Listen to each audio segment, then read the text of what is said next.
تیویه با چای میگه یاش سین علی دایی، پرچم نمیاد پایین جای حمید استیلی خالی با 40 تایی گل زده، پیشنهادای خارجی اومده، اگه لالیگا برم نکنه سعید اسپانیش یادم نده.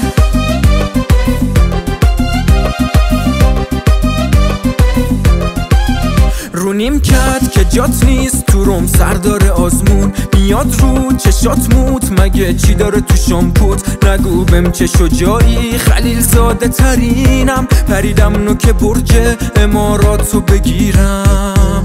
دم دروازه میدن عدس پلو، بچه ها زود بیاین از عقب جلو. دم دروازه میدن عدس پلو، بچه ها زود بیاین از عقب جلو، که یه فوتبال مدرنو کرده نو، مورینیو یا امیر قلعه نو نو نو نو نو قلعه نو نو نو نو.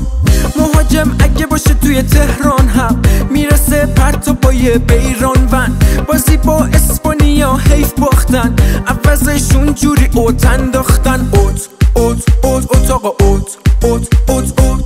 توی این بازیو باز میشیم یک آسیا، بوق و جیغ و سر صدا متشکریم بچه ها، بچه ها متشکریم، بچه ها متشکریم، بچه ها